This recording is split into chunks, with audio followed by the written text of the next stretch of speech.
The ethical dilemma I faced was back in my community college years when I was the editor-in-chief of the school newspaper.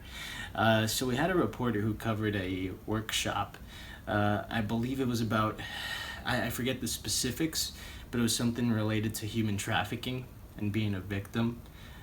Something along those lines. And, there were a few speakers, a few sources that he talked to and all that sort of thing. But we realized that, I believe it was a couple days later, somebody called and asked if they cannot be named in the article.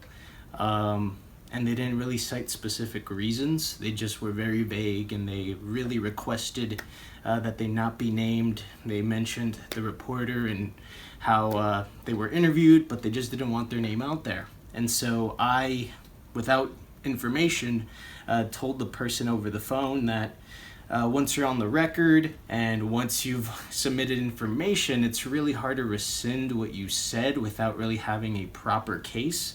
You can't just go on the record and then back out. And so I was very steadfast in making sure that they stayed on the record without having a good case for why they shouldn't be. But that's when it eventually came out, and the reporter was there, so we had her on speakerphone after I told her to, wait up, let's have the reporter come in. That's when we found out that she herself was a victim of human trafficking, that she was, kind of under watch, for lack of a better word, that her name was put out there. She could probably be in danger. She was probably threatened. There's people out there who know who she is, and if she really put her name out there, she could be at risk. And so we talked with our advisor, we planned it out, and so ultimately we came up with the decision to edit the article and put a fake name in order to prevent that from happening. So we put a little editor's note on the top and said that such and such's name is falsified for her own protection. So that's my experience with an ethical dilemma. It was a bit vague at first, but then we quickly realized that it was a real situation, and that's the way we neutralized it.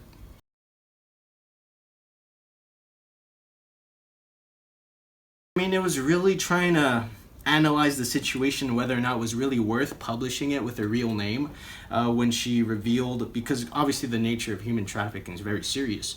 And so when we actually pinpointed why she didn't want to be published, which is a real life situation, she's going to be threatened, we really took a step back and analyzed and said, is it really worth putting her name just for this simple recap of a workshop? And so we took a minute to really digest what she was telling us, and we just really went forward that it would really do no harm to change her name. It's not going to take away from the storytelling. And we just really didn't want to put not only her at risk, but in general, we didn't just want to put the risk there. There was really no reason to. And that's really the conclusion we came up with.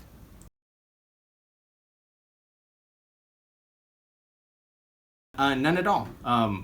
There were actually a few people there. It was almost an open situation, and what I mean by that is, since it was in our office, it was kind of a quiet day.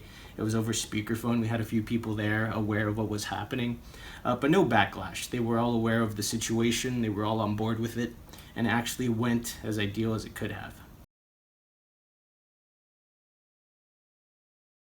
Oh, no, not at all. And after that, we published the article, and that was the last we heard of it. We didn't even hear back from the woman who requested it to be off the record. We explained to her what we were going to do beforehand, that we were going to change her name and all that stuff, and she was totally on board with it. And so the only negative thing would have been if we just got rid of her quotes completely, because that completely destroys the story. So that's what I was really trying to make sure we didn't do, but we came to a consensus and it all worked out. So no backlash whatsoever, and again, it finished the way it could have, or the best way that it could have.